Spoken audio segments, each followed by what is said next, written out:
Hej allihopa! Jag tänkte undersöka vad SVT gör för våra skattepengar och jag hörde att de gjorde en väldigt intressant intervju nyligen som blev ganska omtalad, så kan vi ta en titt. Han hade suttit i fängelse. Att han hade suttit i fängelse berättade han då i juni och han stannade några fler dagar än vad det var tänkt. Och den naturliga reaktionen tror jag hos de allra flesta, också sådana som har träffat oss under den tiden vi hade en relation, har ju sagt att nej, men jag vill inte veta vad. Jag vill inte veta varför, jag vill inte veta hur. Och det var din reaktion? Det var också min reaktion. Och jag tror att det är ett ytterst mänskligt beteende. Nej, alltså... vad är det för liberalt perspektiv på saken? Om jag skulle få veta att någon jag går och blir kär i är dömd för något kriminellt, då hade jag varit väldigt ivrig med de frågorna. Jag hade inte bara svepa saker under mattan som en jättesvensk, utan jag hade nog velat, särskilt om jag är en förälder som har ett barn, hade jag velat veta vad personen jag går och blir kär i har för domar i bakgrunden. Så nej, jag tycker inte att det här är ett mänskligt beteende. Jag tycker det är ett överdrivet svenskt och ytterst liberalt beteende. Expressen kan nu avslöja privata chattkonversationer där Federley rakt ut skriver att han har läst domen och att han redan i juni visste att den handlade om övergrepp mot barn. Och jag förstår att det är lockande med toppolitiker och pedofildom i samma rubrik. Men någonstans måste jag dra en gräns och säga, smeta inte hans dom över mig. Alltså om man är småbarnsförälder och man går och blir kär i en dömd pedofil och man låter honom bo kvar på gården efter att man har blivit medveten om detta, då är det lite svårt att inte smeta domen, för du har en dotter i samma ålder som hans offer. Det är ju det folk har reagerat på. Det handlar inte om att sona sitt straff. Det handlar inte om kriminella. Det handlar om lämpligheten och omdömet i det hela. Det vill säga att om en politiker är så ansvarslös kring sitt egna hem, sitt egna liv, hur kan de då bestämma hur resten av Sverige ska funka? Vi får ju inte glömma att det här är samma politiker som hårdröstade igenom FRA-lagen. Så jag tycker inte att det var bra omdöme där heller. Dessutom kunde man läsa i en intervju med Aftonbladet att i augusti kom paret överens om att de inte har en framtid. Mannen bodde därefter kvar på gården och Federley säger: jag ställer mig själv frågor som, vad är jag för människa om jag ställer honom på bar backe? Han har inte gjort något nu. Han har inte varit något annat än fin med mig. Det här är ju inte jättemycket av ett fördömande. Ja, du kan säga att det han gjorde var hemskt, men varför umgås med honom? Det är det folk reagerar på.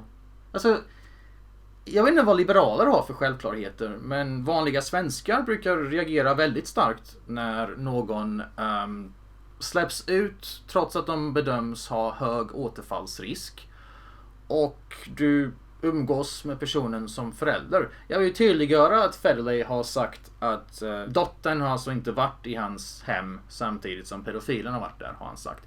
Däremot har ju andra grannar sagt att pedofilen har kommunicerat med deras barn. Det är klart som fan grannarna är sura när man tar in en sån person i byn och de har barn, de har familjer, de har varit hemma hos er.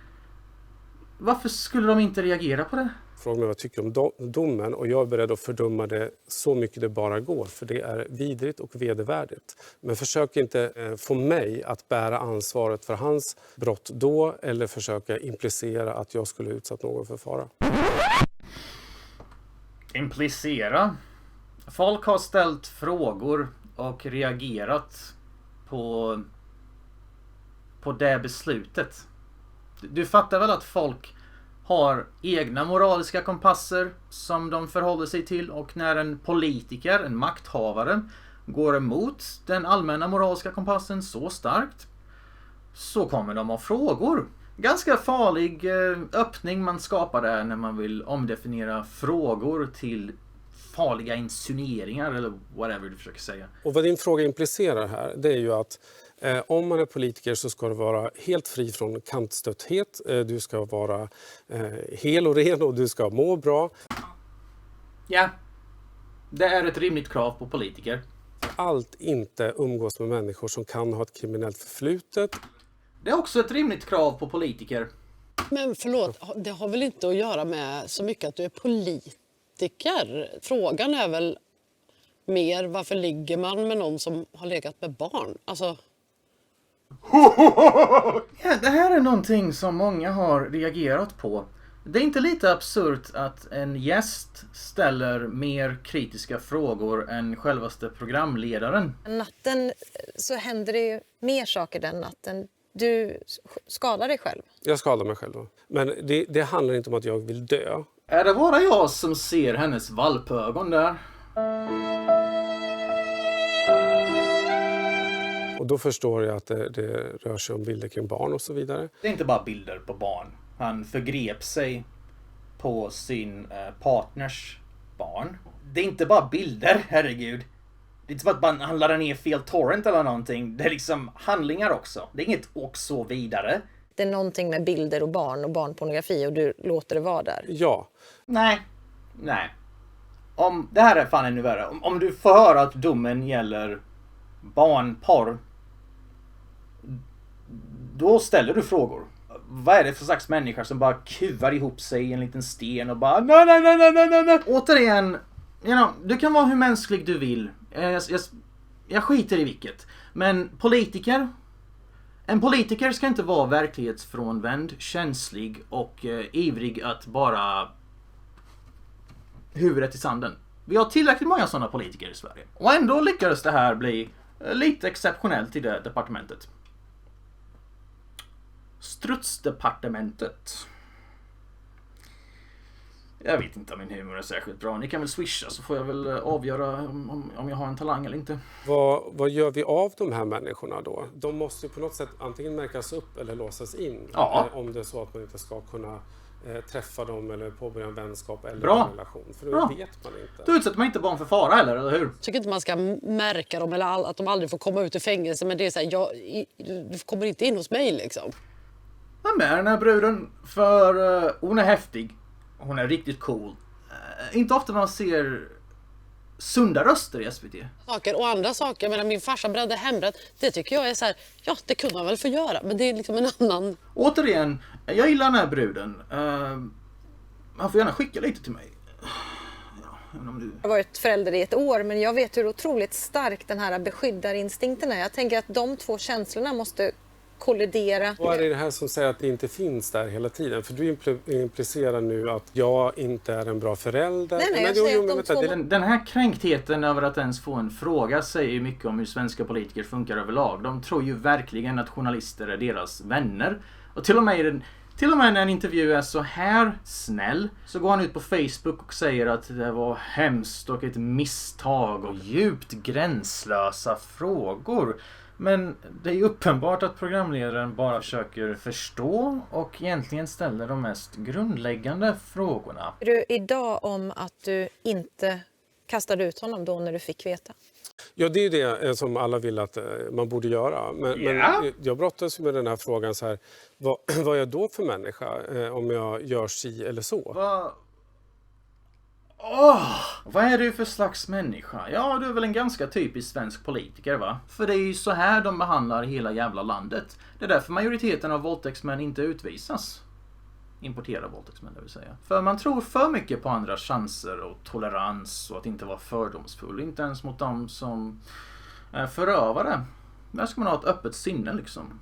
Väldigt viktigt. Det är därför man ser hela landet som en stor socialdemokratisk knullfabrik där ju fler människor som blir traumatiserade desto mer inkomster till psykvården och det här kommer bli så jättebra. Är det som är tanken? Annars förstår jag inte incitamentet. Är det här någon slags ekonomisk vinst ni försöker få till här att jag tycker inte psykvården har tillräckligt många kunder. Vi kanske hade kunnat få in lite mer kommunpengar om det fanns lite längre kör kanske. Är det det som är poängen? Det här är egentligen inte något annorlunda än attityden, den vänsterliberala attityden som kriminalvården har i allmänhet. Sverige tycker att vi ska släppa ut dem även att de bedöms ha hög återfallsrisk. Sverige tycker att vi ska skita fullständigt i barns trygghet och barns framtid. Sverige tycker att vår lagstiftning ska släppa ut sådana här människor 2/3 in i straffet bara för att de är lugna och fina i fängelset. Trots att etablerad forskning fastställer att det där med återfallsrisk och behandling är jävligt jävligt knepigt. Så jo, pedofiler borde faktiskt låsas in så långt som möjligt. Vad är problemet med det här? Vad har Centerpartiet och Liberalerna för problem med det? För det här är inte första gången jag har sett en liberal vara liberal. Hur många sjuka, pinsamma, skruvade uttalanden har inte kommit från exempelvis Liberalernas ungdomsförbund och Centerpartiets ungdomsförbund? Du vet, den här pulsen, partikulturen som gör att man kan skriva avskaffa samtyckesåldern, legalisera nekrofili och incest. För allt handlar om individens personliga frihet, men inte om offrens frihet uppenbarligen. Hur får du sen till slut reda på att han faktiskt är dömd för ett stort antal våldtäkter mot barn? Det läser jag i en nätpublikation. Det här är ju då anledningen till att den här intervjun är så skandalomsusad. För att det stämmer inte. Och SVT gör ingenting för att rätta uppgiften eller ställa rätt frågor. När det hela begav sig i medierna så rapporterade flera att han åtminstone känt till domen sedan september, då han deltog i ett möte hos kriminalvården. Då detta publicerades i mainstream-medier borde ju SVT känna till det, annars vet jag inte riktigt vad våra 8 miljarder skattekronor varje år går till. Men om inte det vore nog så avslöjade Expressen alldeles nyligen att det faktiskt var ännu tidigare bak än så. Att han redan i juni visste vad det handlar om. Mer än vad som syns i den här intervjun. Så att det här stämmer ju då helt enkelt inte. Och det är uppenbart att SVT försöker förbereda en av deras favoritpolitiker för comeback. Och jag välkomnar den utvecklingen. För jag menar, jag tycker han ska få komma tillbaka. Jag tycker faktiskt att han ska få ersätta Annie Lööf som typ partiledare. Det vore jättebra. För då kommer Centern garanterat inte komma in i riksdagen nästa val. Hon säger ju inte ett jävla skit. Han tillåts framföra de mest absurdaste resonemangen och det blir ingen diskussion, det blir ingen debatt. Jag har aldrig sett sådana silkesvantar jämfört med andra skandaler tidigare. Det är väl det jag har att säga i den här saken. Min slutsats är att public service kanske är lite för neutrala för sitt eget bästa. Så pass neutrala att man indirekt tar ställning och bara råkar belöna folk man gillar.